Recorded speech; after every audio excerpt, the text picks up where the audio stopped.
Welcome, everyone. Welcome. I see that it's very late for some of you in the chat. But hello, Tina. Hello, Caleb. Hello, Red Conscript. Hello, Lucas. Hello, Ari. Welcome, everybody. Hello, hello. So, how's everybody's weekend been? Mine's been kind of surprising, a little bit. Somebody, hit my dad, in a car accident. Nothing bad happened, other than the car got kinda screwed up. But in the end, it's gonna be okay, because we have insurance and they have insurance, but that was not how I was expecting my weekend to start. Somewhat luckily, but still kind of not. Luckily for me, not luckily for them. He got hit in his car, not mine. So my car still looks great, but yeah, it do be like that sometimes. Also, Meowdy Missy, hello, hello. Welcome. Yeah, no physical damage to him, he's fine. It was not good, but it ended pretty much with the car just being kind of scratched up and bad looking. Like, no bumpers falling off, no broken windows, nothing like that.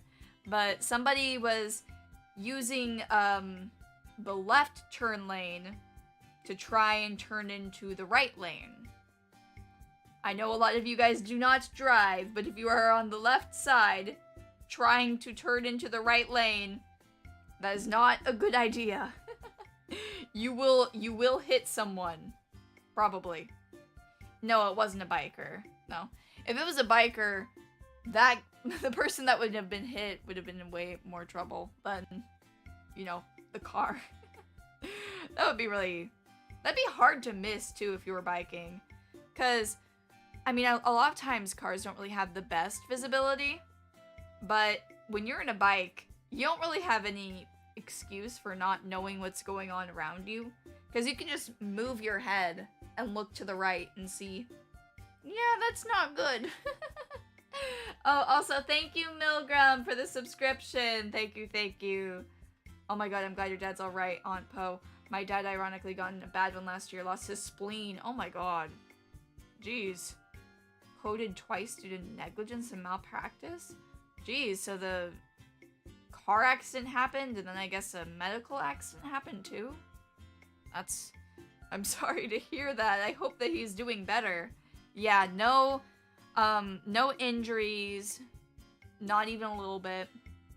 His phone did go flying, though, in the car. So, he couldn't find it for a while. And he wanted to let us know what was happening, but he had just left the house. So he was able to drive on back, and it took like 3 minutes for him to come back and tell us what happened. But I was pretty shocked to hear that. I'm glad that it all ended okay, but I was like, did you just say that you were hit? Because I think he was talking on the phone to the person that hit him, or maybe it was to the insurance company, I'm not totally sure. Also, Meowdy Kozaku, hello, hello. Yeah. I've only been in a few car crashes myself, and none of them ended with injury. More just the car being banged up. But you know what the worst thing is, though?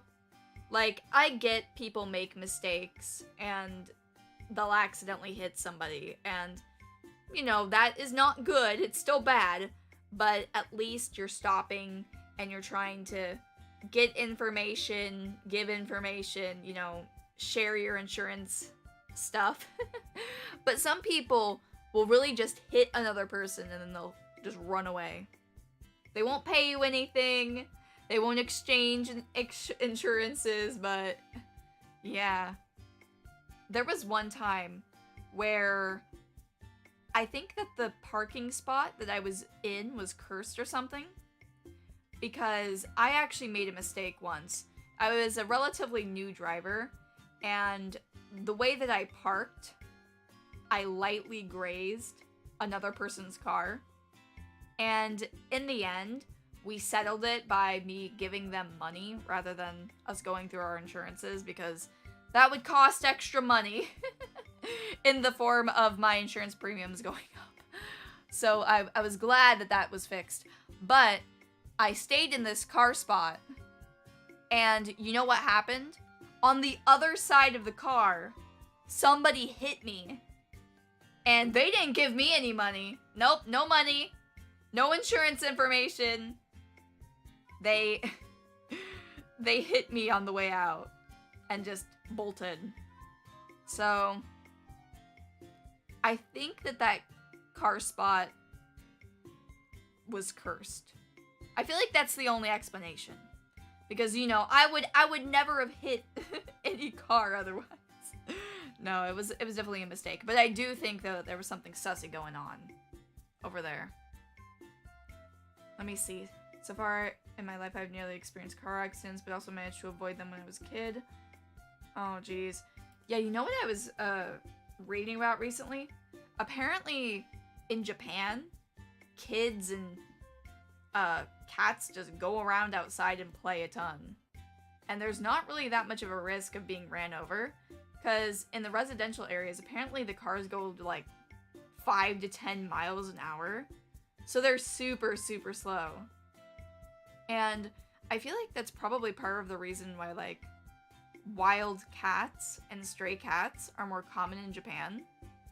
Because it's very sad, but outdoor cats in the United States, and probably most places in the world, to be honest, don't have the best odds of living. Yeah, it's dangerous to be a cat nowadays, man. It's dangerous. Yeah, but I think in Japan, probably like the lifespan of an outdoor cat is much longer. I know some people will have cats that are outdoor cats and happen to live like, you know, just as long as like an indoor cat, but for real, you guys, for reals. Cats that are outdoor cats tend to... Oh, what the heck is this? Sorry, something popped up on my screen and I got scared.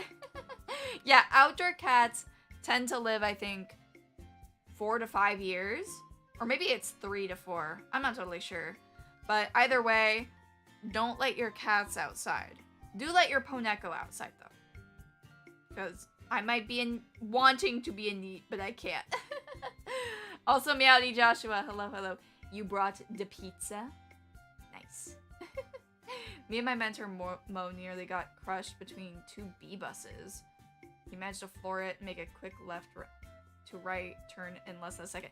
It is kind of crazy. I have had a few instances where I've needed to drive more recklessly to, like, escape getting hit. Because one time I was, I remember I was merging into another lane, and some person that was behind me was trying to come right up on me and overtake my spot.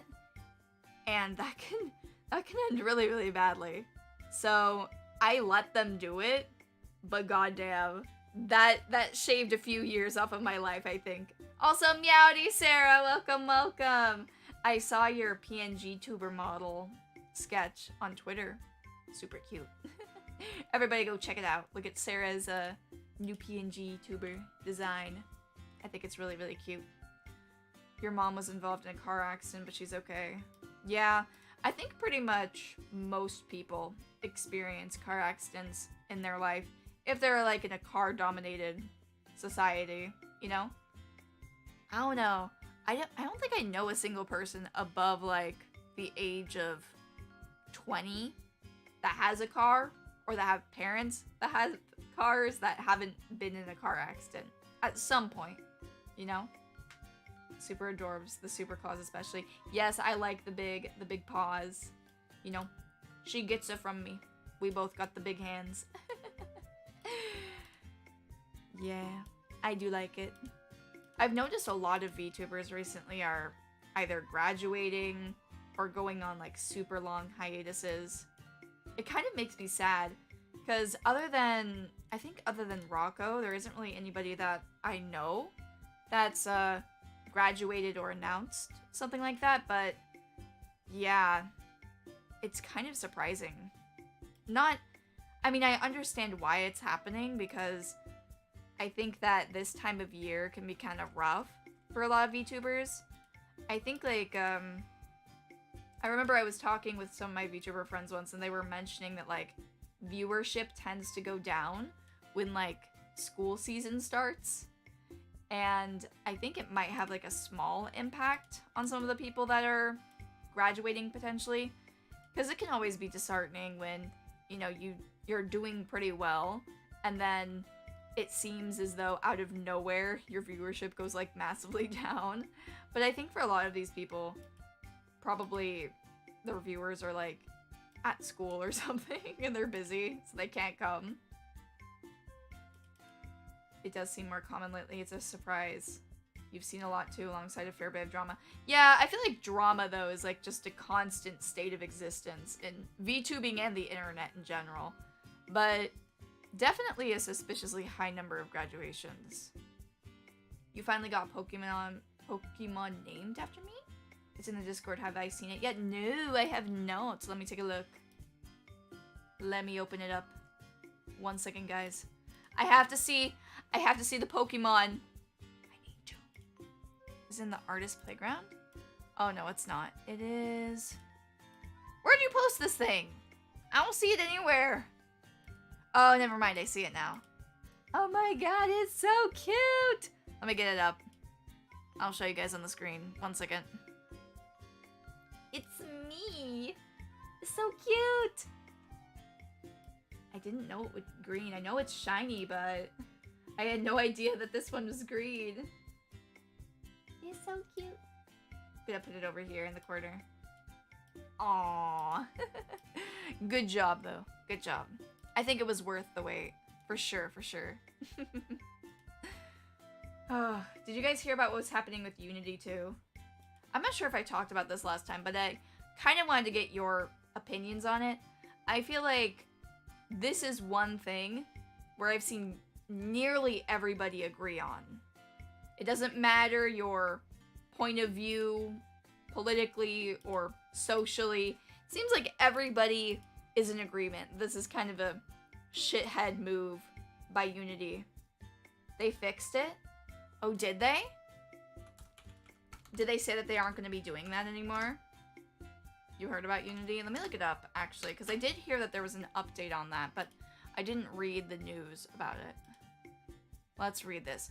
Unity apologizes, makes controversial new game development fees optional. Okay, they're optional? Okay, I'm not going to do them then. After Backlash, Unity will no longer require game creators to pay retroactive fees tied to game installations. Okay, so this is for older games then. Let's see. Yeah, I feel like if they were trying to do what they originally wanted to, I feel like that would be illegal.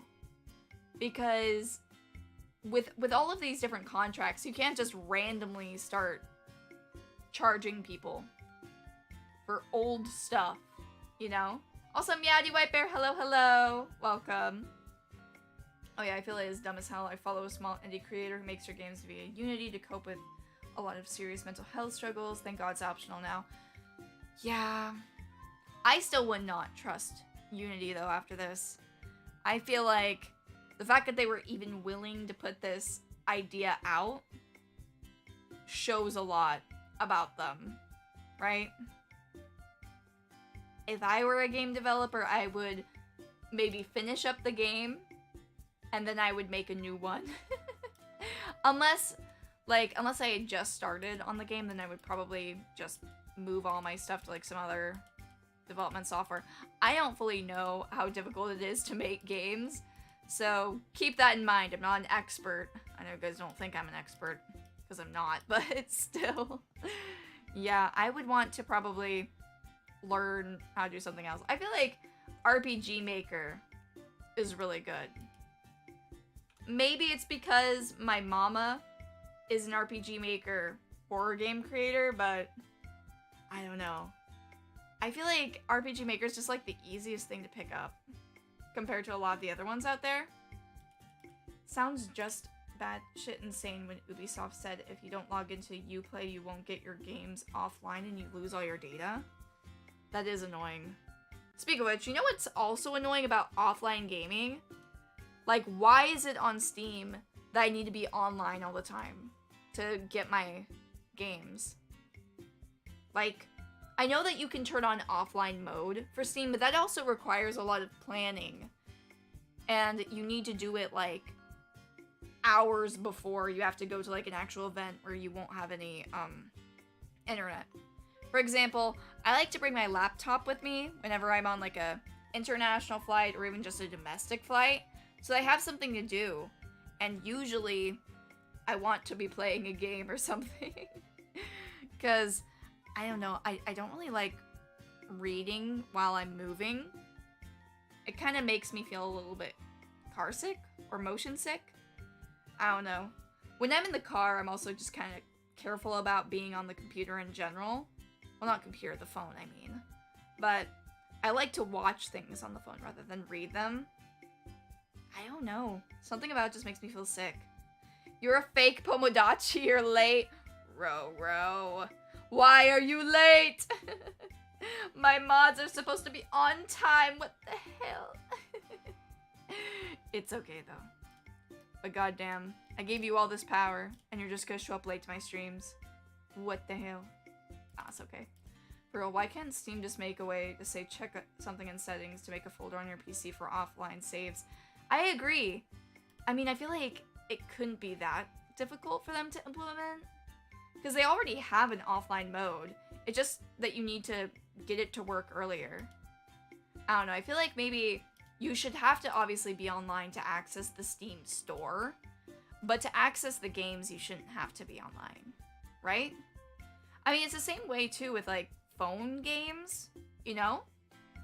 Because there are a lot of games on your phone that obviously are not going to work when you're offline. But you can still open them. You know, they just won't load. And I feel like that's how it should be for any games that require you to be online to play. I don't know. Because I have so many games that just are available for offline. Like, pretty much any single single-player game should work properly. Ugh, I just think it's a pain. I mean, they're installed on your PC either way. They're not in a Steam cloud or anything. Exactly, that's why I think, why don't you just fix it? And besides, wasn't there that new Steam console released recently? How do they do it with that? Does anyone have that? The Steam console? What's it called? Steam console, Steam Deck. Yeah, but the Steam Deck, are you just supposed to be online all the time with that? What's the point of even having a Steam Deck if you can't be offline when you use it? Because usually with handheld games, I mean, the reason why they're handheld is because you want to be able to take them out when you go somewhere, right? You don't want to have to spend hours planning to go into offline mode to access your Steam Deck, right? Does anybody in here have a Steam Deck? Does anybody know if that's a problem? Because if it's a problem with the Steam Deck, then that's a huge, huge issue with the Steam Deck in general. And then if it isn't a problem with the Steam Deck, why don't they implement it on the PC version? Right? Doesn't make much sense. Yeah, just a backup, you don't need to be online to play Steam games. You don't need to, but if you are offline, the only way that you're able to access Steam is by retroactively, or no, not retroactively, by proactively turning on offline viewing for Steam. You know, you could try it right now, not while you're looking at the stream, but on your other computer. You can turn off your internet right now, and you'll see Steam will not work. You won't be able to access any of your games or any of your stuff. I don't know. It's a pain. I have a friend who calls me out when I'm playing certain visual novels and like, yo, how is the pot? Bruh, I'm trying to go to sleep. Yeah, I kind of like turned off the ability of people to see what I'm playing. I didn't want people sending me questions. I didn't want people seeing, oh, 5,000 hours in VTuber Studio. I feel like it might be a little bit too late for that though, because a lot of my friends in general, I feel like have probably seen it. Some of them know I'm a VTuber, but most of them don't. Probably a good amount of them have an idea now, if they've ever seen me open up VTube Studio. Fuck Steam Deck and new consoles. PlayStation 2. Wait, 2? Oh, 2 in 2023. Okay. I wasn't able to read it because I had a little heart thing in the way. Plus he's asking me a million different questions when he sees me play. Aw, dang. I mean, it can be kind of funny, though. Like, I know I've seen my friends play some kind of sussy stuff, and I'll sometimes message them like, ew, what are you doing? Stop it. As someone who plays Honey Pop because it's just genuinely fun to play offline when I play it. Yeah, Honey Pop is kind of silly, though. Like, I don't think anybody plays Honey Pop because of improper reasons. I feel like Honey Pop is just comedic and funny, you know? Like, it makes fun of the whole visual novel genre, right? I don't know. I feel like anybody that watches or plays Honey Pop to get off is a psycho. That's just my opinion, though. Oh yeah, Poe, I was wondering why do you use the seagull from Raft as a profile picture? Honestly, I had no idea it was from the Raft. I just liked the seagull, and I wanted to have a moving profile picture, so I bought it. I bought it. I was like, I want to have a fancy moving profile picture like all the cool kids, and yeah, so I bought it. Not for actual money, of course. I had like Steam Bucks or whatever the hell it's called. Also, why are we talking about Honey Pop? Somebody in the chat, I think Tina mentioned Honey Pop. Honey Pop is a good game, though. I do need to play it again. You know what game I really liked, though? The Honey Pop spin-off. The one where you manage the cam girls. Has anyone ever played that one? What's it called again? Honey Pop Cam Girl. Oh, it's Honey Cam Studio. That's a fun one. I don't know, I feel like a lot of the, management sim, cookie clicker, is that what's called? Cookie clicker? Those things are kind of fun. And Honeycam Studio is no exception. It is definitely kind of on the yabai side, though, so I don't know if I'd be allowed to stream it. Oh, Meowdy BK, welcome, welcome! Oh, I heard about that one. That one sounds really funny. It is, it's fun. One thing, though, that I don't like about those management simulator games is there isn't really that much variance in the gameplay. Like, they always make certain things just, like, way too strong, I guess, or, like, they want you to play in a certain way, and if you don't play in that certain way, then it doesn't work. Right? But it's been ages since you last played it. You've seen some people upload videos about it. It should be safe, I think. Maybe. I know I've seen some people stream Honey Pop recently-ish, but I don't know. I don't know if I would want to stream it or not. I don't want to get in trouble, you guys. No trouble for the Poneko. I'm a good girl. I stay out of trouble. Totally agree. It's hard to make progress during some business management game. Yeah. I mean, because there's always just, like, a meta to it. Where one thing works and nothing else works. I mean, I guess sometimes it's like that in the real world, too. Where, like, you need to do things a certain way or else you won't be able to succeed, but... You know. I think that it's a video game. It doesn't need to be just like the real world. It doesn't need to be as hopeless. You know, we could have other ways of doing well inside of the business than just doing the same thing over and over and over and over again. Tina, I want you to remember you're American. You can't tell if things are safe because you don't get region locked. That's true. I haven't had any problems accessing games, luckily. A long time ago, though, I did want to play Japanese games, even though I couldn't read Japanese. There was like, I think Idolmaster, the new Idolmaster app had came out. And at this point in time, I was super, super obsessed with a school idol festival. You know, the idol, excuse me, what was it called again? Love Live. Oh my god, it's been so long since I've seen it. I used to be obsessed with the Love Live app. And there was a Japanese version of it that had more songs on it. So I wanted to play that, and I downloaded the Japanese App Store, I think? Or, no. I changed my region to Japan when I wanted to download it. And so then I got like a bunch of Idolish style games. Like the Idolmaster one. I think I got Show by Rock. That was a good app. It also had a show too.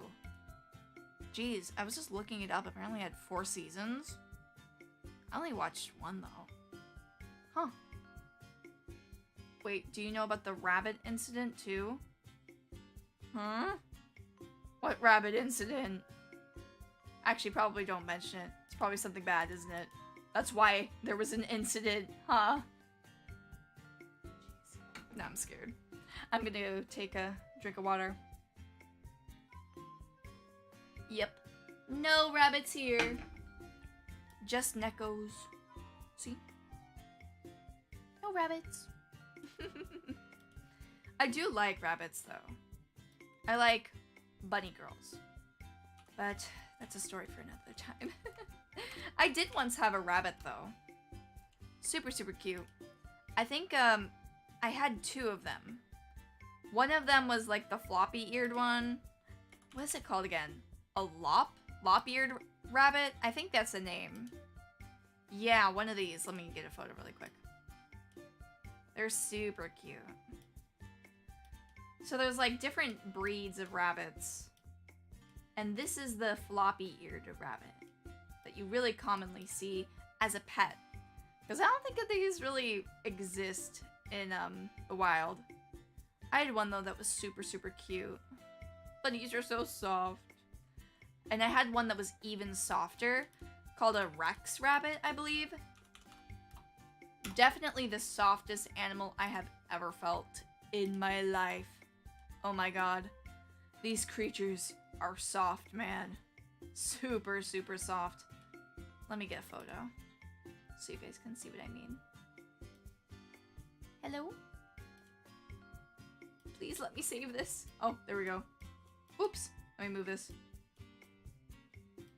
Become tiny. Oh, meowdy, Johnny Cat. Hello.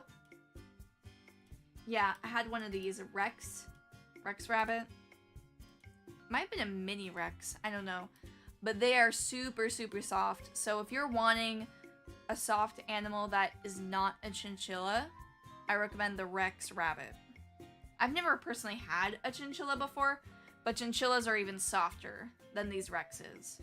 Because they have something like 1,000 hair or fur per follicle, I think? Let me look it up. Chinchilla, how many hairs per follicle? 80. Okay, it's not 1,000, but 80 hairs per follicle.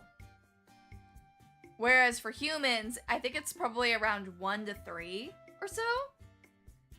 So you can just imagine just how dense these guys are. But it makes them so much softer. I think that petting a chinchilla is an experience that at least every person should go through once in their life. You know? You don't need to own one as a pet, even though they are super cute. Apparently chinchillas aren't super social animals, so they can be a little bit difficult to have as pets. But everybody should pet one. That's what I think. Does anyone disagree? Do we have any dissenters in the chat?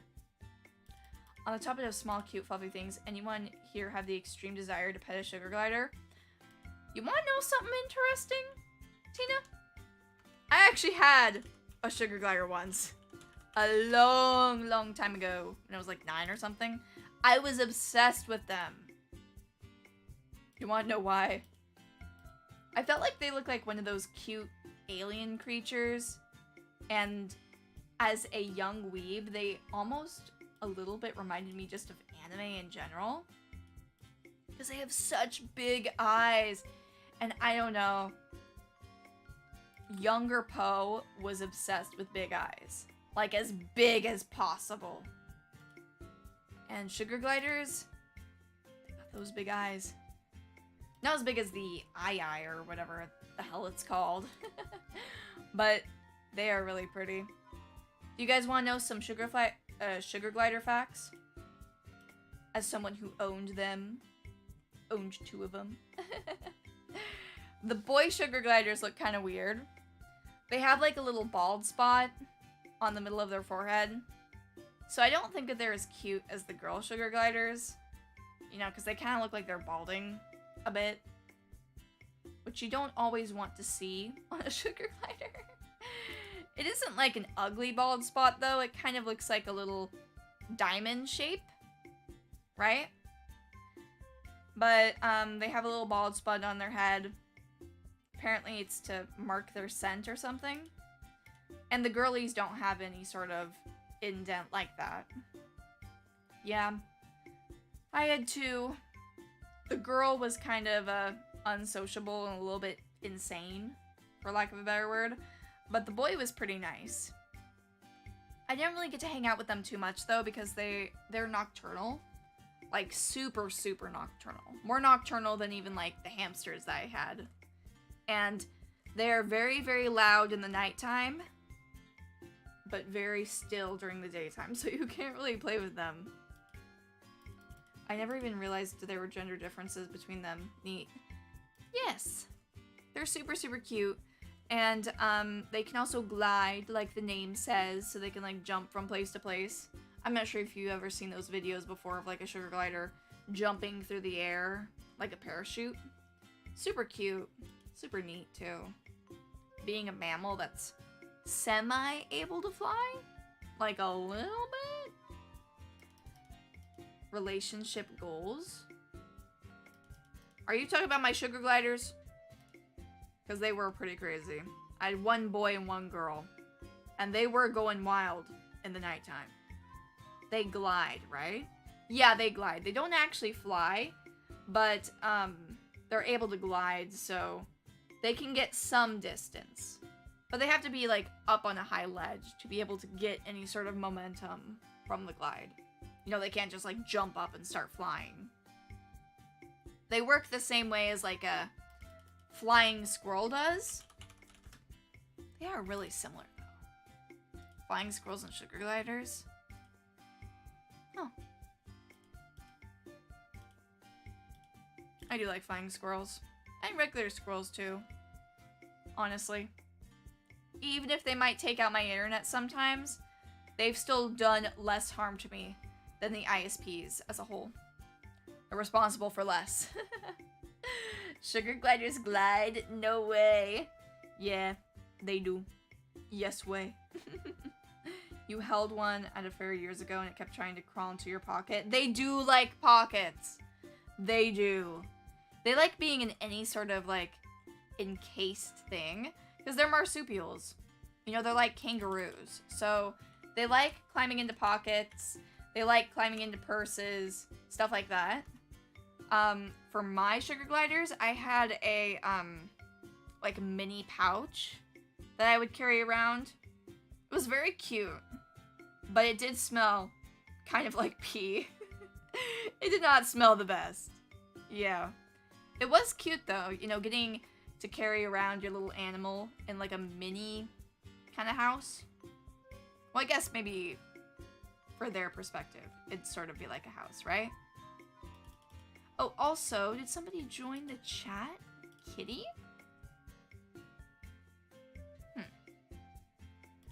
Oh, that's such a cute image. Smelly, of course, but adorable to think of. Yeah, they definitely were a little bit smelly. Not as smelly as the ferrets that I had, though. Yeah, I had ferrets too. I loved exotic pets. Not that ferrets are super, super exotic, but, you know, they are on the exotic side a bit. At least for the place that I live. I would say that ferrets are really, really cute, but they're super, super stinky. And their poop is very gross. Yeah. So cat poo and dog poo, you know, it's firm. It's easy to pick up. It's gross, but it's a lot more handleable than ferret poo. So ferret poo is like super, super soft and stinky. And it's not fun to deal with. I think that the easiest poo to clean up is probably rabbit poo though, because it's practically just like little pellets. You know, I guess it goes straight through their digestive system and then comes out as like a little ball. I think that rabbits can even eat it. Yeah, not with the ferret poo though. So if you're wanting to get a ferret, just know they can cause some pretty big issues. And they're also super, super, super stinky. Super, super stinky. But what about chinchillas? I've never had a chinchilla before. I've only pet them. But my mom did have chinchillas, and she said that they weren't particularly stinky, I think. But they did have a tendency to chew on literally everything.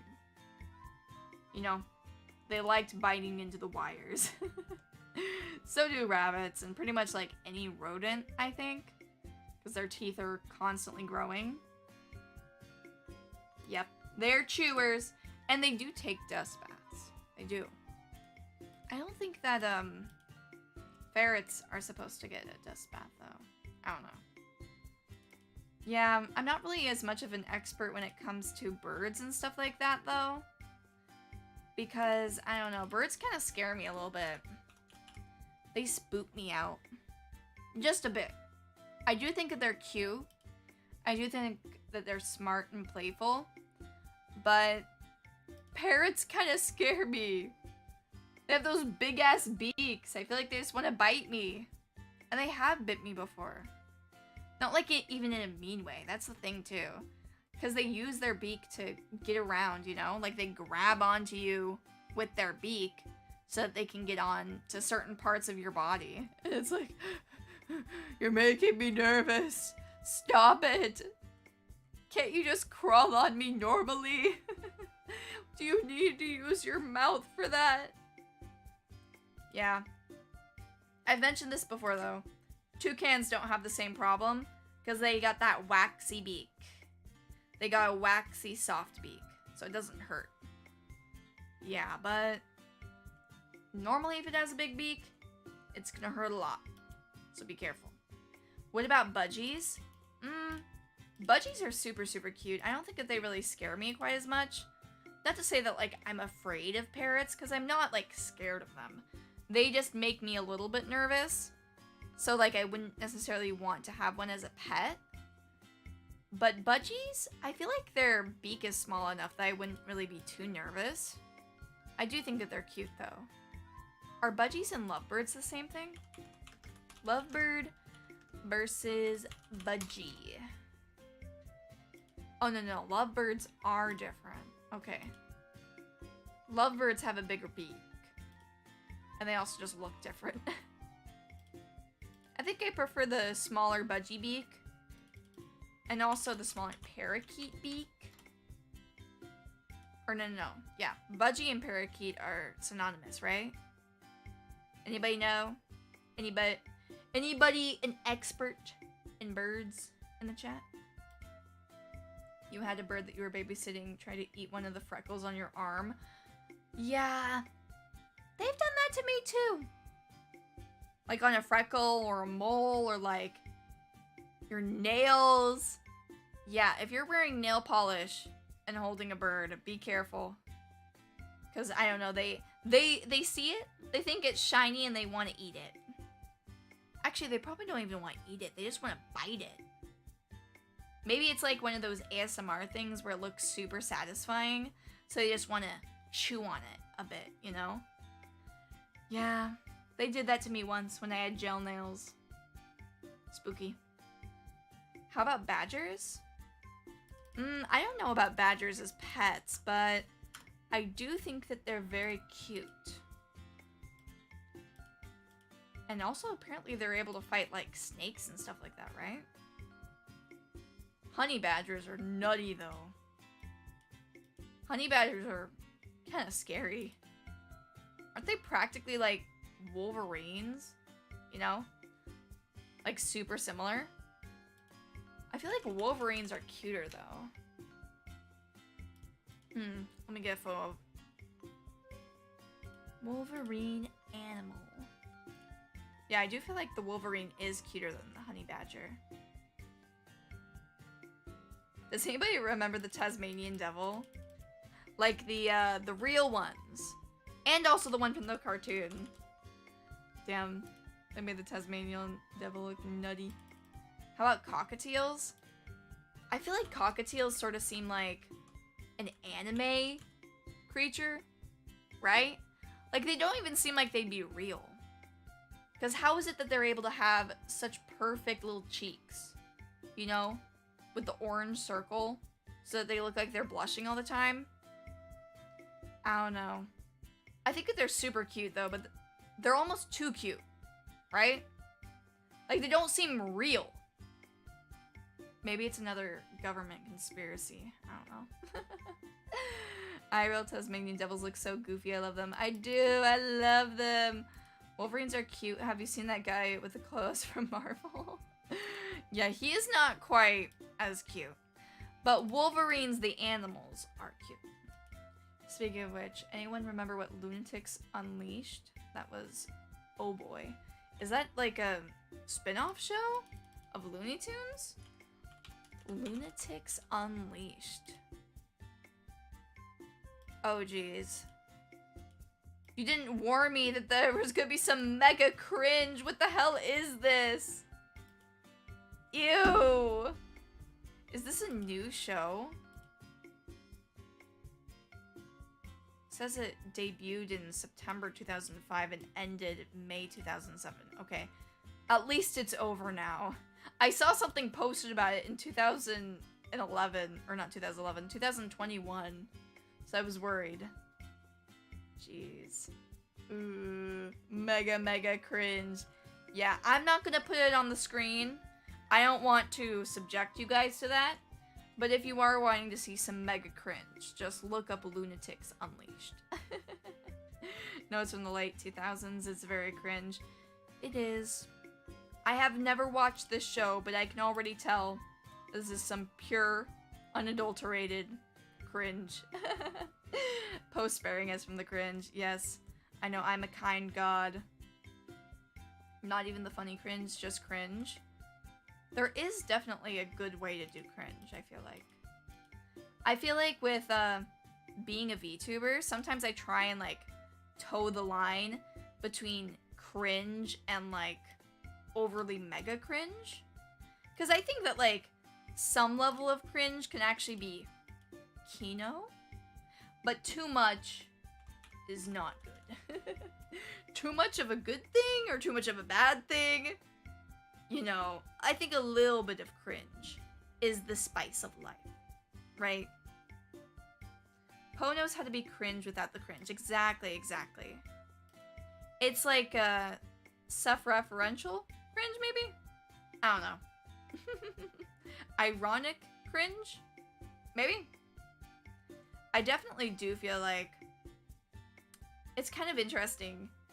If you were to look at a person's life with like a graph, you know, showing at what points are the most cringy and what points are the least, and like how much you care about cringe, I feel like it would be really low in the beginning, you know, like years 0 to 5, and then it would like kind of spike up a little bit from like 6 to 10, and then from like maybe 10 to 13 it would be like peak level of cringe, and it would slowly go down, and then other times go up because you do some crazy cringe shit.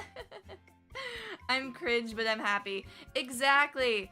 It's like, I know I've talked about this before, but like those anime club videos, they're so cringe, right? But they're almost sweet. Like, it almost makes me happy in a weird way. Because they seem so unbothered, you know? Like, they don't care that they're cringe. They're gonna do it anyways. There's no one I'd rather be than me. Exactly. I am cringe, and that is based. I will never be based, and that is not cringe. What if you're cringe and based. I don't feel like they're mutually exclusive. I feel like you can be cringe and based. In fact, in order to be based, I feel like some people may even call it cringe. Dare I say. Meowdy, hi, hello, hello. I am cringe and I am free. Exactly. Embrace the cringe. I'm not remember when I did cringe. I don't know. I feel like I was the most cringy in late elementary school and middle school. I don't know for all of you, but I do feel like those are probably the peak cringe points in someone's life. Or maybe I'm in them right now, since I am a VTuber. maybe I'm regressing. I'm becoming more cringe. I don't know. What do you guys think? I do think, though, that those years are probably the most cringy. Scientifically, of course. Not just in my opinion. Factually. Even Animaniacs brought up how bad Lunatics was? Did they? I don't know, I haven't seen the new Animaniacs season, so... Being based requires you to embrace your cringe and accept you for you. Exactly. And you know what? Even if something's cringe, that's okay. I do think, though, that sometimes there is an excess of cringe, and sometimes you don't want to be too cringe. It's all about balance, you know? Everything in moderation. A little bit of cringe is good for the soul. Too much, though, and you're gonna be unsaved. Meowdy Yoman. Am I cringe? Am I based? I don't know. That's for me to find out. Exactly. I don't know. I think I'm pretty based, if you ask me. I think that Pomodachis are also based, but a little bit cringe.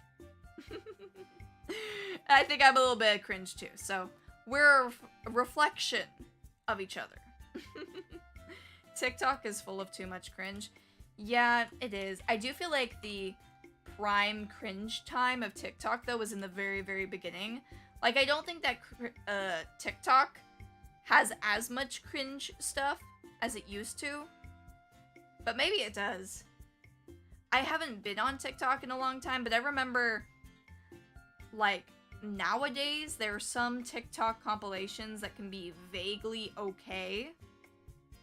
But I feel like in the very beginning of TikTok, it was all, like, really, really shitty lip syncs. And it is still cringe now. But I don't know. I feel like the lip syncs kind of damaged my psyche. And I don't think that I can repair it. Oh yeah, TikTok is a cringe goldmine, and you don't even need to look for it. It is really easy to find cringe on TikTok. I don't know. I don't really think that YouTube was ever super cringe. I feel like YouTube's always been pretty decent. Or maybe, like, the algorithm for YouTube was better than the algorithm for TikTok in the beginning. Because I've heard that, like, nowadays, if you look enough on TikTok, you're gonna get, like, a curated feed with, like, stuff that you're gonna tend to like. Presumably things that you don't consider to be cringe, right? But with YouTube, maybe it's just been doing that for me for so long since I've been on YouTube for a long time. Not really sure. It's either wholesome or weird, no in between. That's true, that's true. There's a very, very, very, very fine line between wholesome and cringe. Like, razor thin. Because if something's too wholesome, it'll start to become cringe, right? But if something is also incredibly not wholesome, then it'll also be cringe too. Like, there's a fine line. And once you cross it, you cross into the cringe category. Also, Meowdy Fees Kai, welcome, welcome. I am autistic. Does that make me cringe?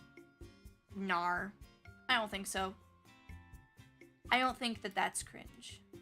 I think cringe is not something that is bound by mental illness or mental, other stuff. Cringe is something that transcends, all things. You know, it transcends age, gender, health, all that stuff. I don't know. I don't even know what I'm talking about anymore, Feeskai. I think I got lost in the cringe a bit. Cringe is personality. Yeah, exactly. We are talking about the deep nuances of cringe, Fee. You ever wonder if animals cringe? I don't know. I think I've seen an animal cringe before.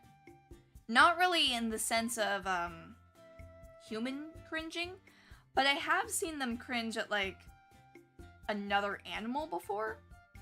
I don't know, though, if they were thinking, ew, that's so cringe, or if they were just pissed off, though, you know? And another thing, too.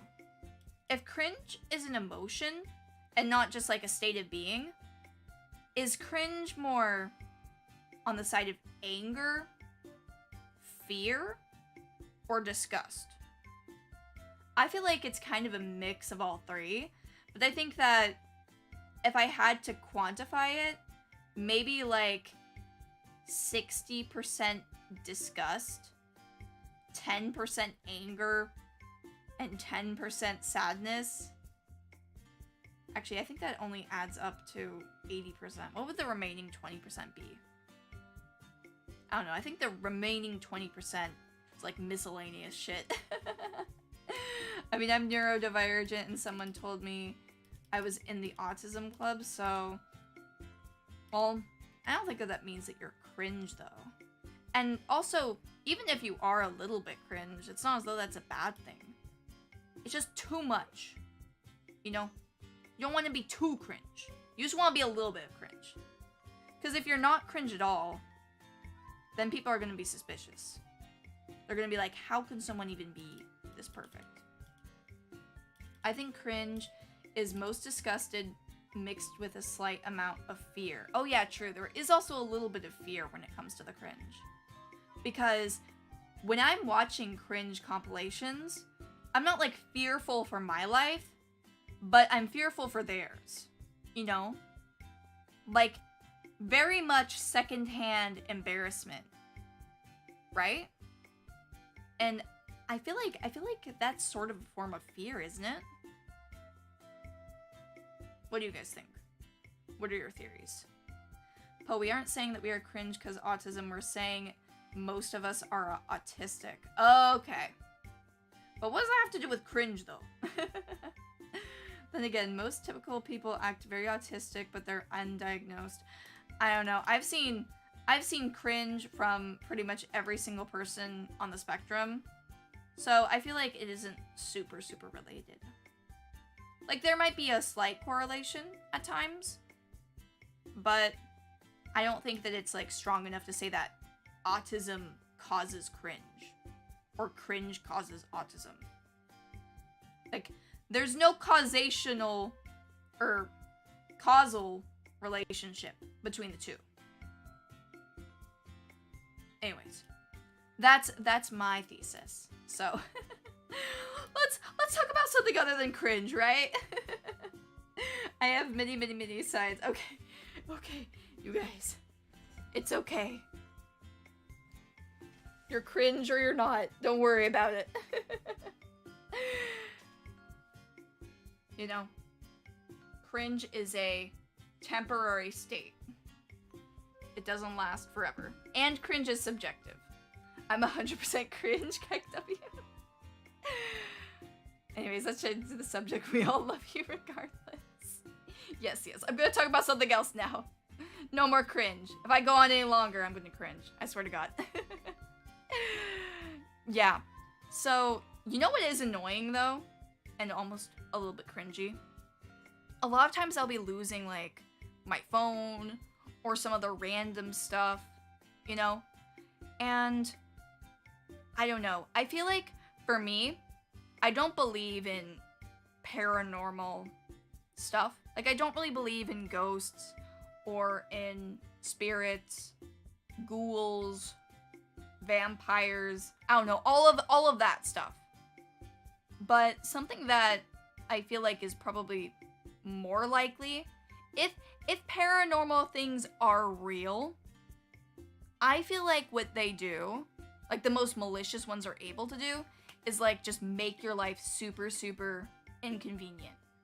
Because there will be times where I'll put my phone down somewhere and then I'll be looking around for it and I can't find it, even though I looked at the spot that it was last.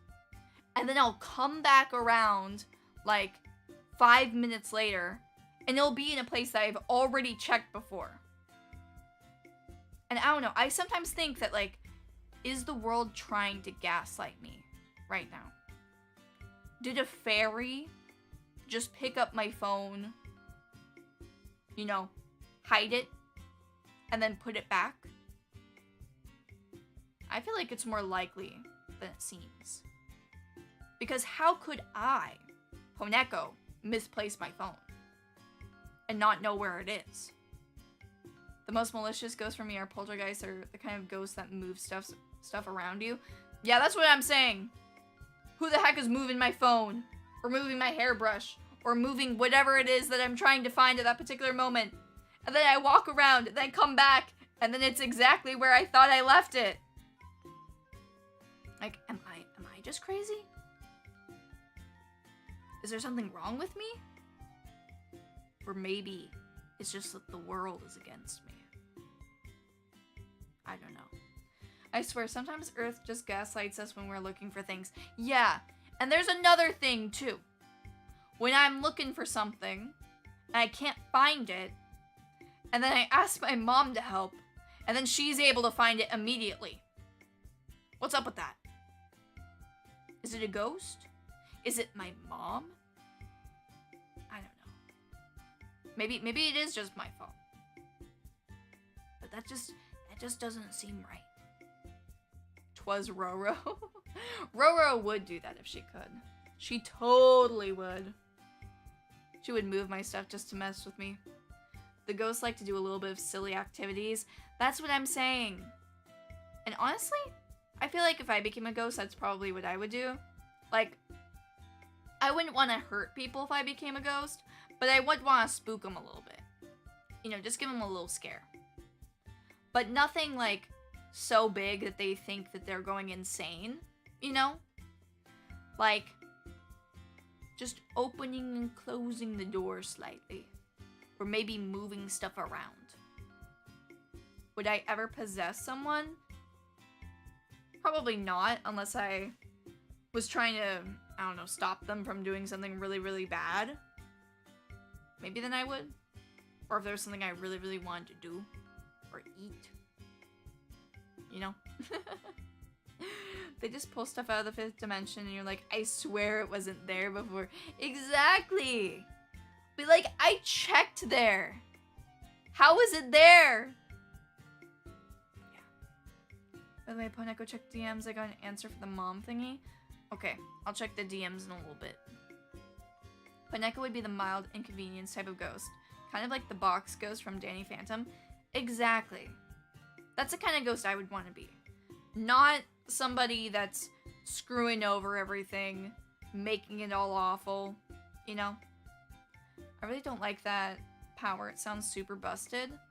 I mean, that's the whole thing, is I don't think that, like, ghosts...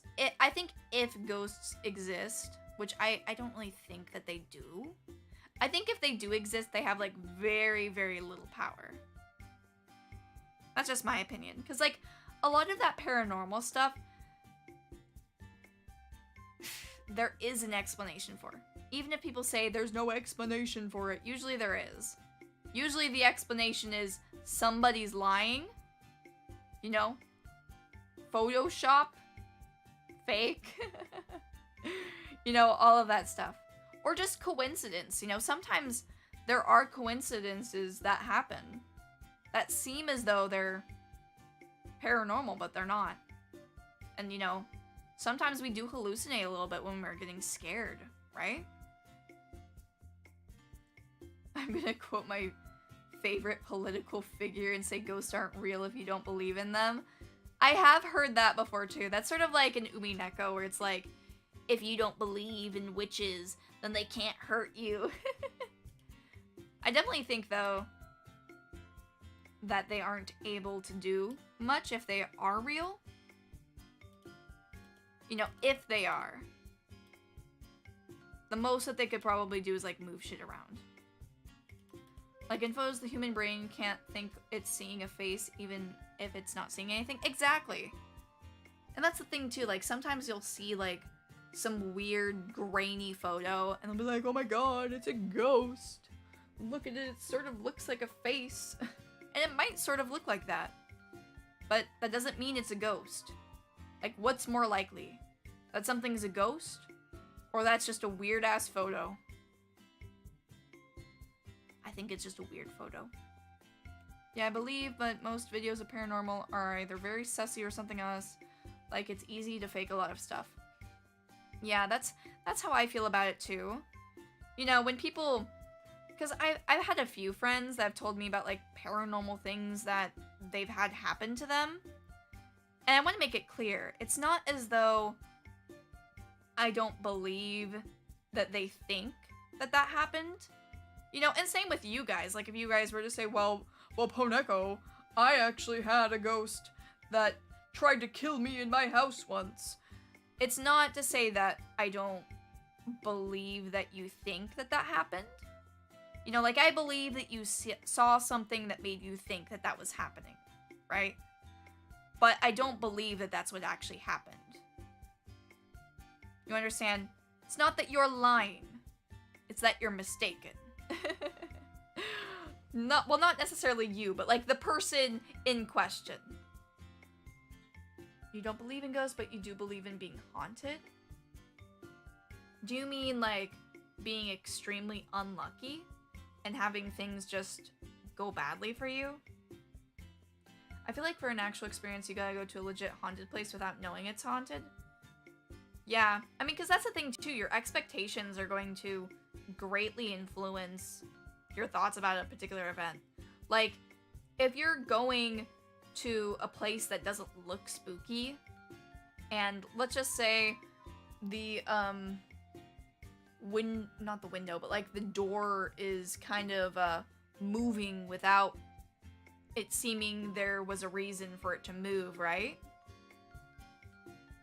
Like, you're going to be kind of scared, but if that's happening in like a nice, comfortable, cozy looking place with the lights on, you aren't going to think anything of it, you know?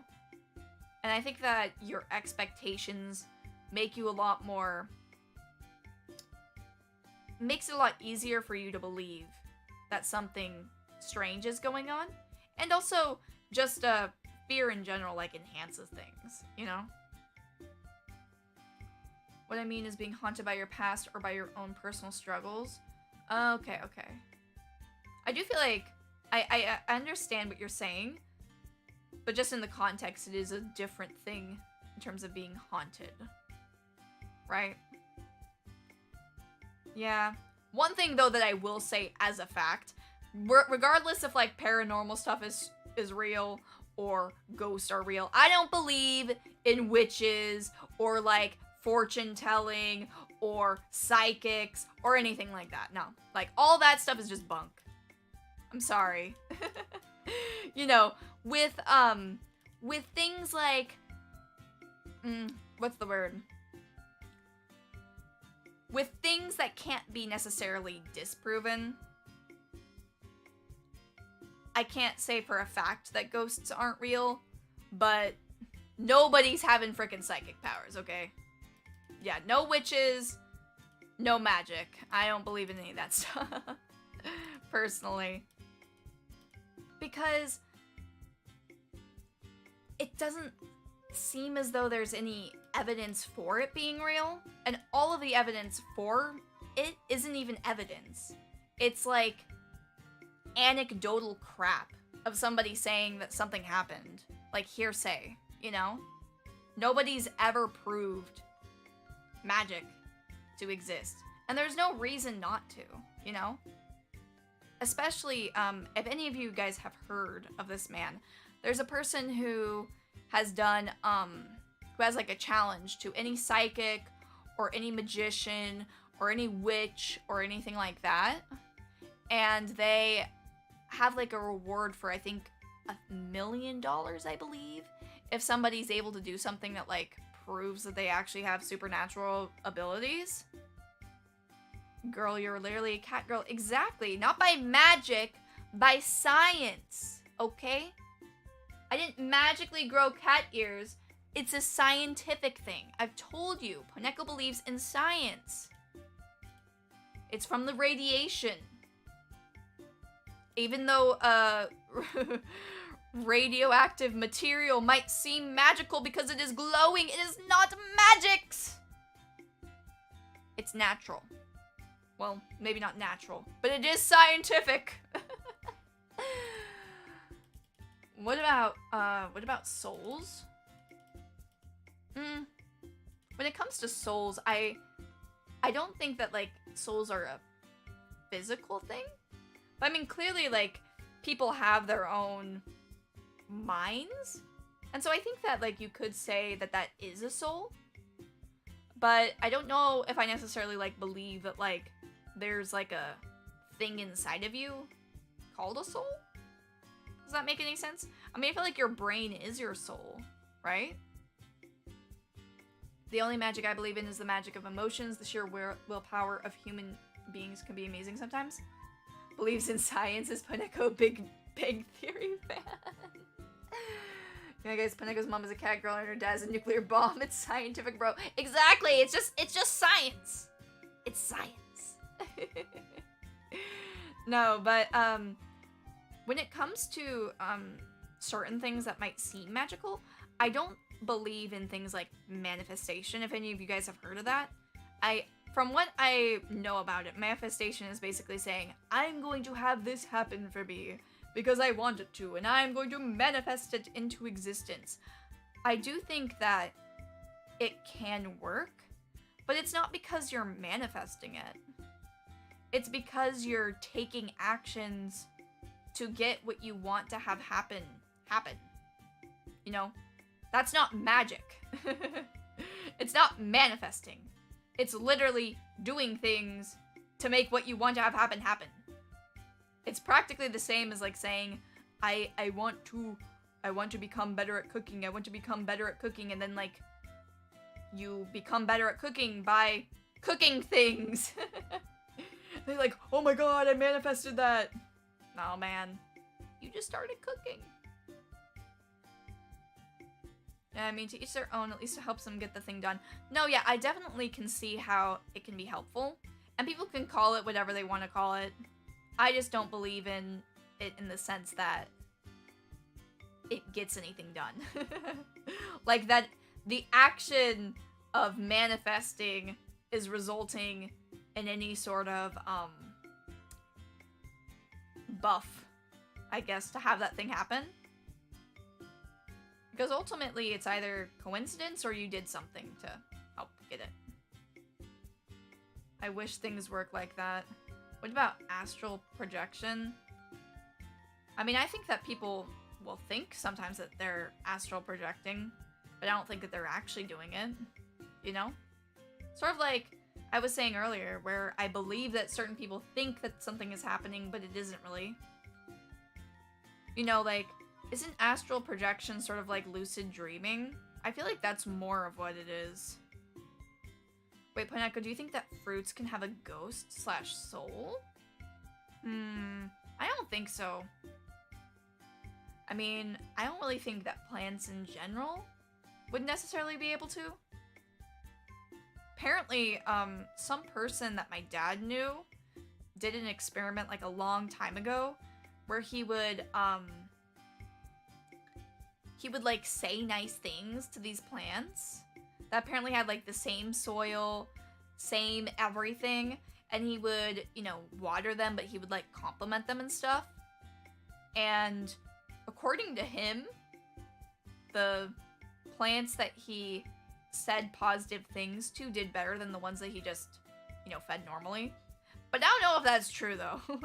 You know, this is very much just anecdotal, so I don't necessarily believe in it, but I don't really think that plants can feel pain or have consciousness. So I don't think that they would be eligible for having a soul. I do think though if souls were real, I do think that like mammals and birds and, you know, some fish would be able to have them. Like anything that's able to have a consciousness and motivations outside of just like eating and surviving, probably. Plants can feel pain though, and they do react to nice inputs and chit-chats, funnily enough.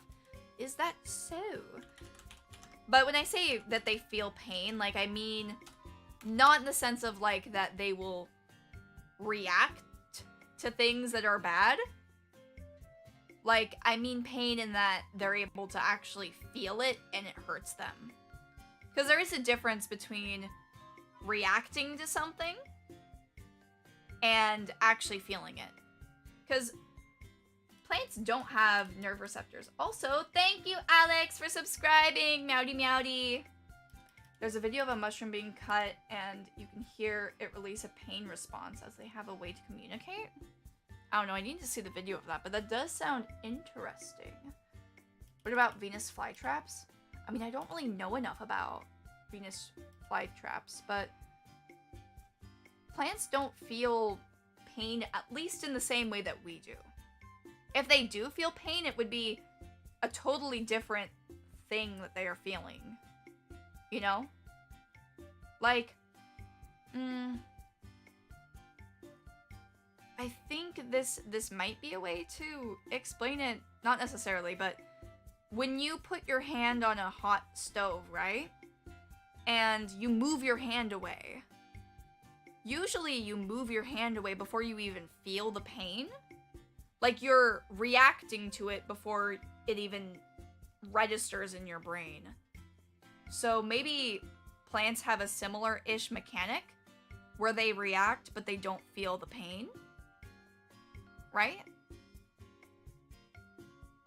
Does that make any sense? Because what I've heard is like if you cut like a piece of a plant off, like it'll grow in a different way to try and avoid something.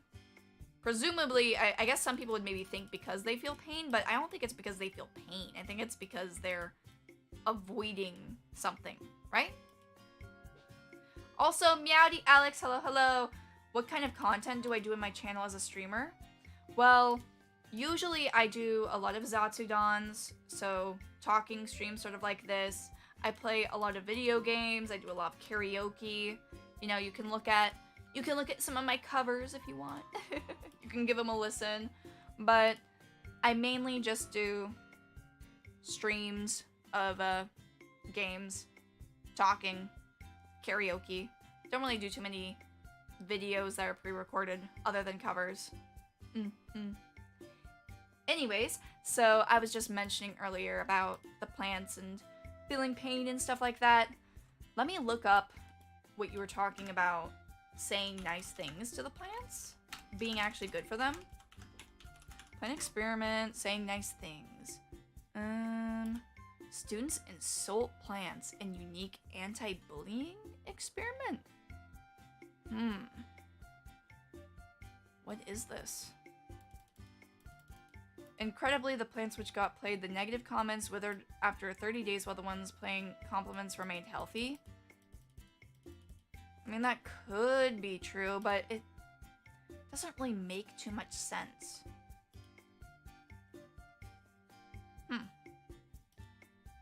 Also because sometimes, like, just as humans, we are also influenced to do certain things. Like, if you know that there is, okay, for example, if you're doing a study about, like, how effective a certain drug is, and, you know, you're intentionally trying to treat people the same, but you know one person is getting the real drug versus one person is getting the placebo, you will possibly, and probably, honestly, unconsciously treat the one that's getting the real drug, like, maybe more nicely, or you'll be more eager to try and hear what's going on with them, or you'll like maybe oversell how good something is, or maybe you'll just like have a different sort of demeanor when you're talking with them. And so sometimes if you know that that's the case, you will act in a way that will bring about a false positive result, right? And so that's why in a lot of psychological, medical experiments, you want to try and double blind everybody so that the person that's getting the drug doesn't know if they have the real one or if they have the fake one. And you also don't want to let the researcher know either, and you don't want them to be able to know, you know, to even try and be able to guess it, right? And so I feel like with this plant experiment, I think it's possible that they didn't double blind people. Because if they were having like the same kids that were talking to the plants be the ones that were taking care of the plants as well, you can see how that would maybe lead to that result. But who knows? I don't know enough about the experiment to say that it, that was the reason why it succeeded or failed, right? The Mythbusters test that too. Plants can feel hurt. I guess it just depends on what your definition of feeling hurt is. Because a reaction doesn't necessarily mean that something's feeling hurt. Because plants don't have pain receptors, you know? Thank you for the compliments about my cover. Thank you guys, thank you. From what I remember, talking to plants helps them grow. Yeah, also playing jazz. I could see definitely playing music probably helping plants grow. Probably also just because of like the certain wavelengths or whatever of the music, you know? But I don't really know enough about plants to make any definitive statements. I can say for a fact though that, well, not for a fact, but I can say that there is evidence that dogs and cats and babies prefer like more calming music versus like metal and screamo and stuff like that. There's definitely a biological preference towards certain things. We can agree that plants are alive, right? Of course they are. I mean, plants definitely are alive. I just don't know if they can feel pain. Also, they grow seeking sunlight, so I think that was the base for they have some level of thought. Yeah. That's the whole thing is, are they just existing though? Or are they thinking? I can kind of confirm that my dog prefers softer music as long as it isn't too high for her ears. I don't know about with birds though, because birds are kind of crazy. Haven't you guys heard of that bird that's in a metal band? There's one bird that is in a metal band. What's it called? Metal Bird? No, that's a random website. Bird Metal Band. Let me look it up. It's called Hatebeak. Yeah. Wow, this started in 2003. Do you want to hear some of the songs? Bird Seeds of Vengeance. The Thing That Should Not Beak. Oh my god. Yeah. Hatebeak. Waldo, a 32-year-old Congo African parrot, a heavy metal prodigy, and the lead singer of the band Hatebeak. They're actually, I mean, I'm not really a huge fan of screamo, but I have heard a few Hatebeak songs, and I do kind of like them. A bird that's in a huh? You need to see Metal Bird. No, it's called Hatebeak.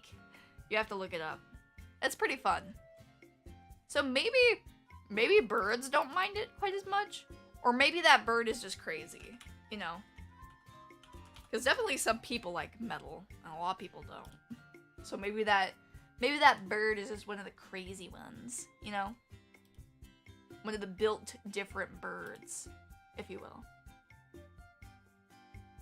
Must be the bird who was interrogated in Ace Attorney.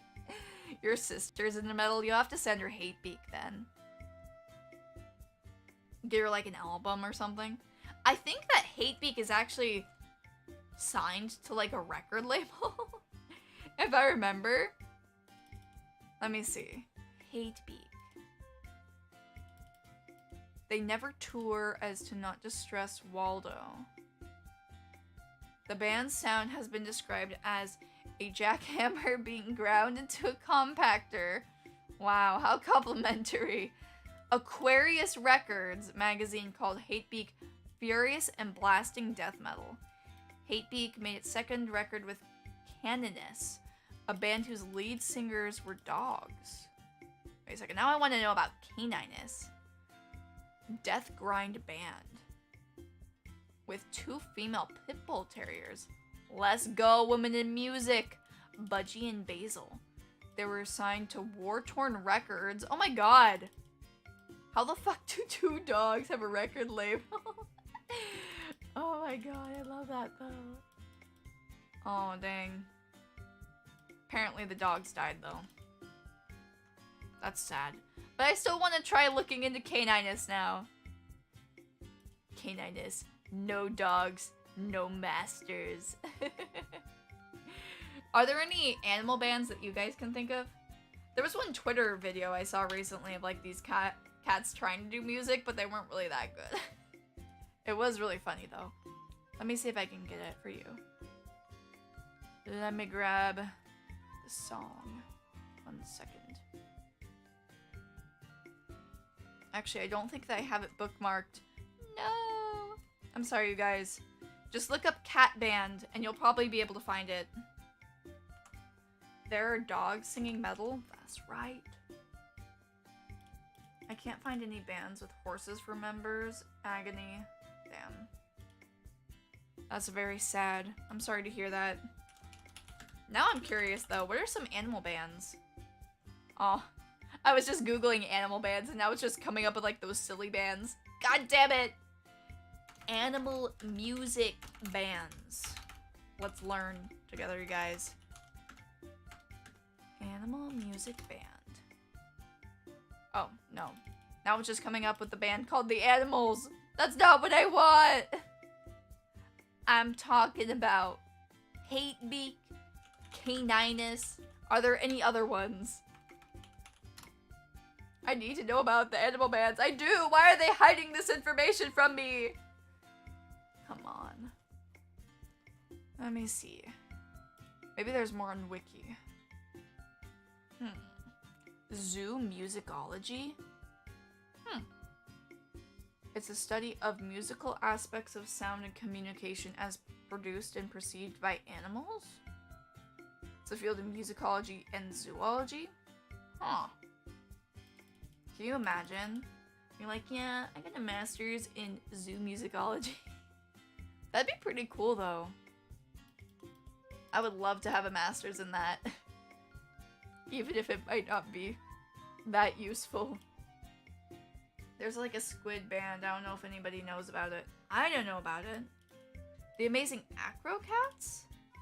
I feel like that might be a performance group. You know, like cat dancers. Oh my god. Now I'm thinking though, you guys. People should use animals as backup dancers more. Like, not in an abusive way though. You know, like in a cool way where they're dancing and being funny and not super stressed out. Oh yeah, this is what I was watching earlier. Oh my god, I think I saw these guys. The Acrocats. And they were like really bad at playing music. But they were super cute. Let me see. Oh well, birds are obviously super good at music. Because they're whistling all the time. Interesting. Yes. If animals can be trained to act, they can totally be backup dancers. For real, exactly. Like, wouldn't you want to watch a show where, like, there was just one Poneko in the middle, and then, like, 50 cats behind me all dancing? Wouldn't that be a legendary concert? You like my avatar and its whole aesthetic? It reminds me of some Vocaloid videos, but I love the style. Who does them? Oh, the person who did my model is named Funamusea. If you look her up, she does a lot of RPG Maker style video games, and They're pretty scary, but they're really fun to play, and they're relatively short. So if you like my art style, you'll probably enjoy her games because they're all in this style. And also they're just really good. So you'd watch the hell out of that concert? Hell yeah. Yep. But this isn't a particular style. It's just her artwork. There are some people that have very similar nice looking art styles, sort of like Panty and Stocking, if you've ever watched that anime, but this is Funamusea's art style. Her unique one. We stand the Funamama. Yes, we do. We do love the Funamama. Yeah, it's spelled Funamusea.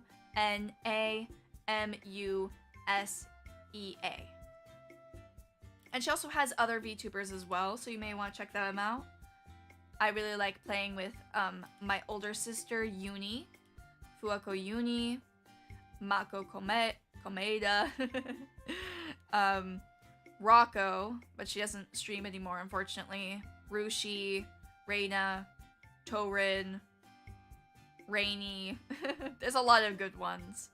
Some of them don't stream yet, though. Also, Meowdy Stop. Welcome, welcome. And Meowdy RF. Hello, hello. Hello, my favorite VTuber. Oh my god. Really? Are you talking to me? Are you talking to me? Poneko? Oh my god. Mom, graduation paid before I get up. I'm sorry for reminding you guys. I miss Rainy. Yeah, I'm sure Rainy will be back someday, but I miss her too. She's so funny. Playing any video games during Halloween? I'm thinking I'm gonna do some Parasocial. Gonna do some Zomboid. And I'll have to figure out the rest. But those two I definitely want to try and do. Another game that might be fun to do during Halloween time would maybe be like a visual novel or like a RPG Maker game. I don't know, maybe like what is it called again? Madhouse? What's the name?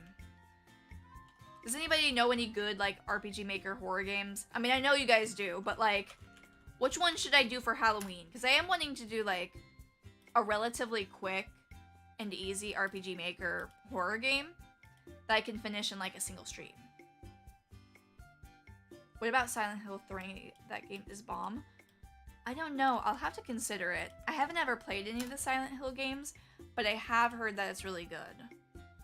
So I will think about it. But I'll need to see if I can even get it online. I'm sure I could, but I just don't know how to. This October, I'm gonna try some horror games that aren't Funamusea. Corpse Party is a classic choice. I do love me some Corpse Party. I have already played Corpse Party though, so I do want to do something new. Even though I know I've never streamed it before. Yeah. Jeez. So many things got ruined by sequels. Corpse Party, Higurashi, Madoka Magica. Jeez. Not necessarily sequels, though, in the case of Higurashi and Madoka, though. More spin-offs. How about Cry of Fear? It's not an RPG, but it's kind of short. Let me look it up. Cry of Fear. Ooh, it's free. I do like free things.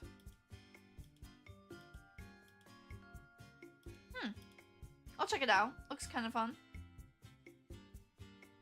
Do I ever go to cons? I've gone to conventions a few times.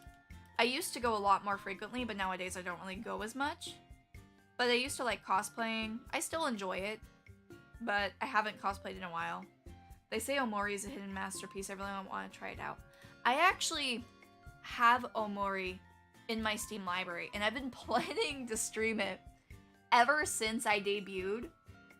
But I never, like, I've always been thinking, I want to do Omori, but I gotta pick the perfect time because I know people love Omori, so I want to do it at a time that's, like, really good for all my viewers, you know? Arath. Did you really think you could trick me with that? I will not be tricked by you again! No, I have never been to the con mentioned in your comment that I will not say by name. Play Omori right freaking now? Should I do it? Is Omori spooky enough for Halloween? Is it? I know that Omori's kind of dark, because I've heard it's kind of spooky ooky psychologically. But do you think it's spooky ooky enough for me to play for Halloween? That's a question. What do you guys think? How long is Omori again? Let me look it up. Omori length. Maybe if I can't do Omori in for Halloween, then maybe I'll do it for November. 23 hours regularly, 60. Oh my god, that's so long. Maybe, I think I might save that one for another time because I want to do something spooky and something short. So I think I will probably save Omori for, November, for December. Might be a fun thing to do when I get some time off, you know? Next day it is or so. Are you gonna try and trick me again the next time you see me streaming? What the hell? Isn't scary enough for Halloween, but it is pretty spooky. Okay. Well, I want to bring out all the spooky stuff. Because I don't do enough scary games. I really don't. Let's go Mad Father. Yeah, that's what I was thinking would be fun. Maybe Mad Father. Who is this? South A? It says it's an RPG. Oh, never mind. It's a visual novel. Never mind, you guys. False alarm. I must get 3. Each streamer is my goal. How many have you gotten so far? I know you got me not on a D's nuts, but on something else. 4? Hey, well you've already meet your goal, right? Or maybe are you talking about like a daily sort of goal? Where it's like each day you have to get like 3 people to be tricked. Cat in the Box? Luigi's Mansion? Luigi's Mansion is pretty spooky. I don't know. That might be a little bit too scary for some of my viewers. You know, I'm not trying to kill anybody here. Not trying to make anyone pee their pants. Sarah mentioned it first, but Fran Bow is a great one. Like 7.5 hours long though. Ooh, okay. A little bit on the long side for like a single stream. But this does look interesting. It says it's 10 out of 10 on Steam. I'll have to keep an eye on it. Anyways, guys, I'm getting a little bit eepy. So I'm thinking that I'm going to probably end the stream within the next 20 or so minutes. But I will continue streaming for a little bit. I do need to take a drink of water though. Because I'm thirsty. You can probably hear it. Please, Poe, Oblivious Casa. It's 40 minutes without the additional extras, Poe. You know what? Maybe. I'll do it. I'll try it. I'll try it. But god damn it, Roro. If this game makes me barf because of the first person perspective, I'm gonna be very angry. I'm not going to be happy. Actually, I'm gonna head out now because I am a tire. Alright, good night, Cooler. See you later. Yeah, I'll give it a try. I'm gonna go out of my comfort zone. Just for you guys. You guys say I don't do anything for the Pomodachis. If radioactive barf happens, Roro is cleaning it. Exactly. If I barf, it's your fault, and you need to clean it. You know, I can't help it if I don't make it to the restroom in time.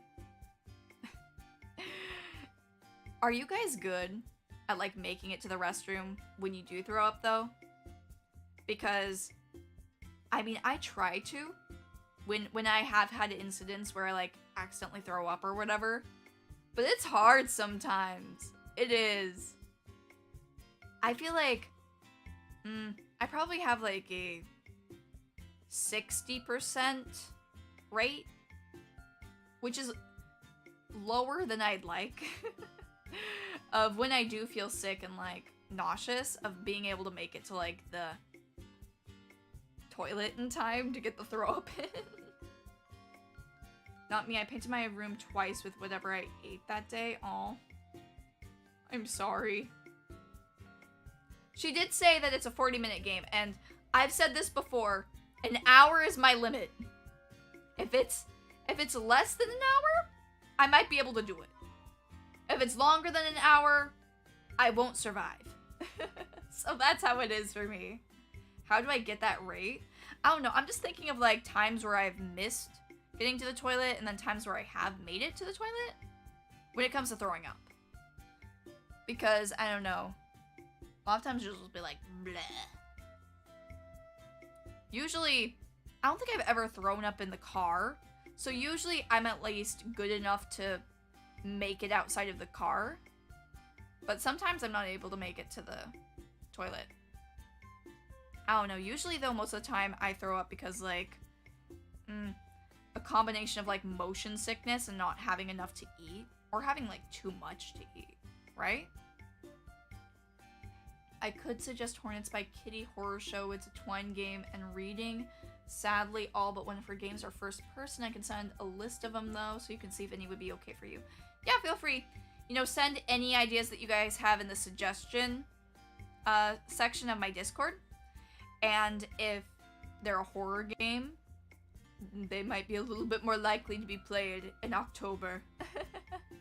Last time I'm gonna recommend this, try Ib in the Witch's House as well as Madfather. Pretty please, thank you. Definitely, I do want to replay Ib. Because I have played Ib before and I loved it.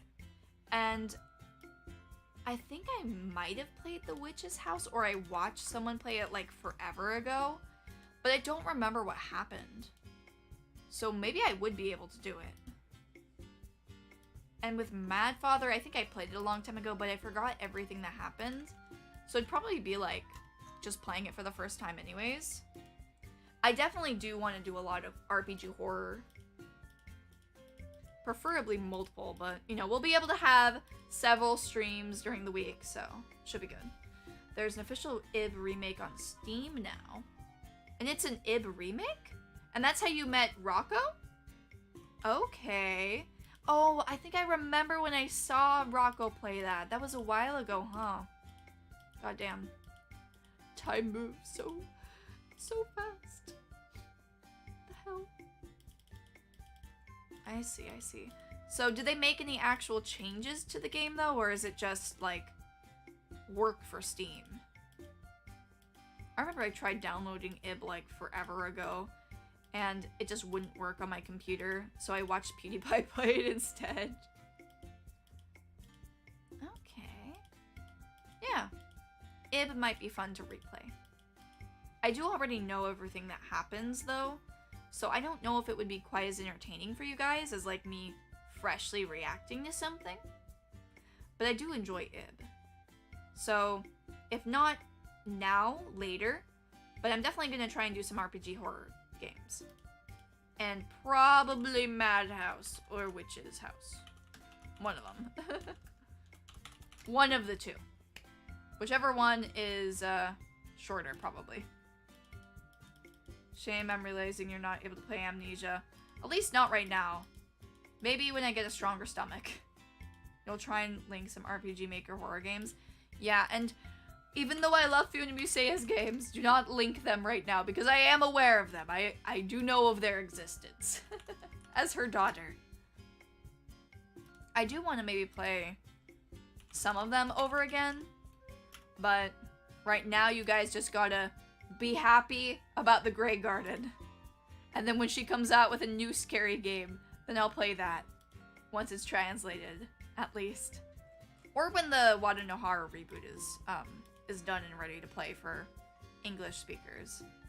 Because I definitely want to play that. The remake is the same story, but a lot of new puzzles. to replace old ones that didn't age well. Art sprites are improved, so it'd be a new version of something you know. Okay! That's good. I do like remastered things. I do like improvements. Remastered is much better than a remake. Because remakes are always so fucked up. Or they aren't even really remakes. Like Higurashi. My PTSD. Any good movie recommendations? Kind of depends on what you like. But when it comes to weeb movies, I think that the best weebish movies are definitely, Perfect Blue is really good.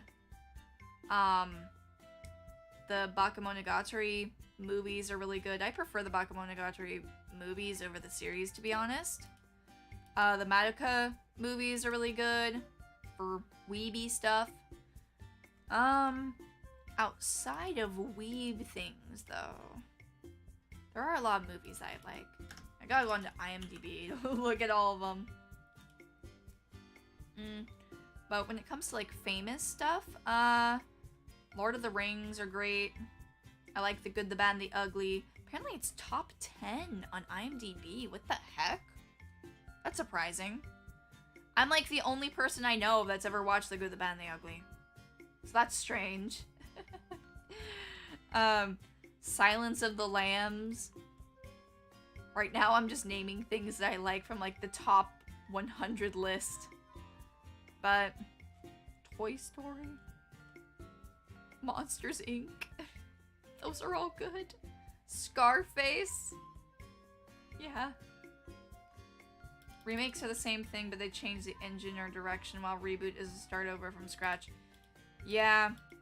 I like it when they take the same thing and they improve the graphics. And they don't change anything else.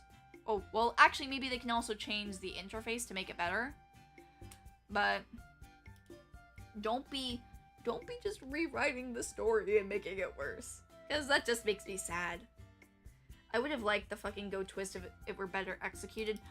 I mean, it was executed like shit, and the twist itself was shit. So I don't even think I would have liked it if it was executed better. Like, I think it might actually be a good thing that it was as bad as it was, because it was less upsetting. But yeah. Fuck Go! Fuck it! I hate it! Whee! Oh, Ao Oni. That would be a fun one for me to play. Can I get Ao Oni, like, for free, though? If I have to pay a little bit, it isn't the end of the world. But I do want to play Ao Oni. Because I have heard that's pretty good. I honestly enjoy family movies a lot, like Disney kind of. Parents Trap, are we there yet? That kind. I haven't heard of Parents Trap, but if you're talking about like Disney sort of stuff, like whimsical and fun. Where's a list of like all the movies that I've watched? Where's that list when I need it? Somebody's asking for movie recommendations and I can't give it to them. I think probably like, I'm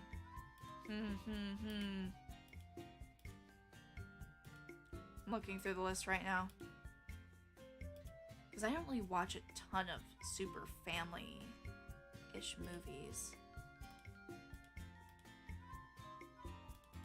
Either way, I mean, Disney does have a lot of good stuff for, like, families to watch. But I watch mainly anime. And when it comes to movies, usually they're, like, rated 16 and up.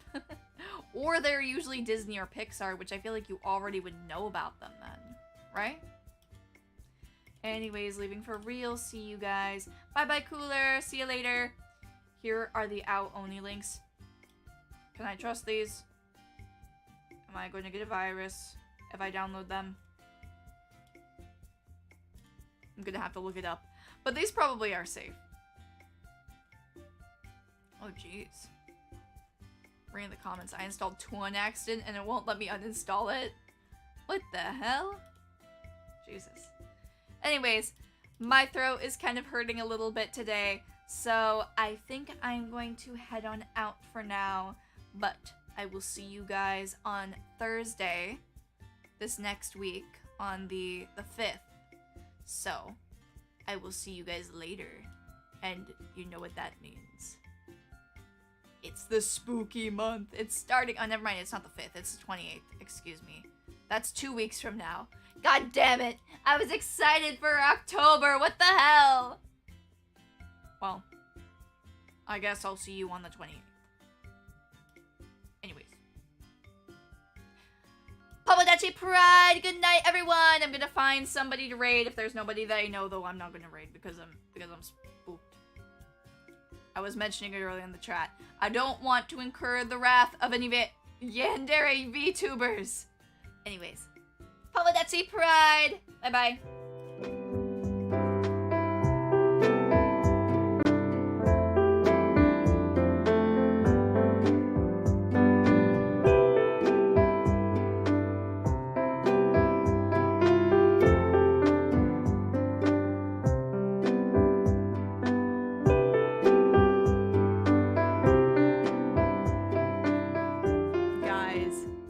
My favorite rock girl, Lena, is streaming. We gotta go say hi to her. Alright, guys. Get ready. Tomodachi Pride! Bye-bye.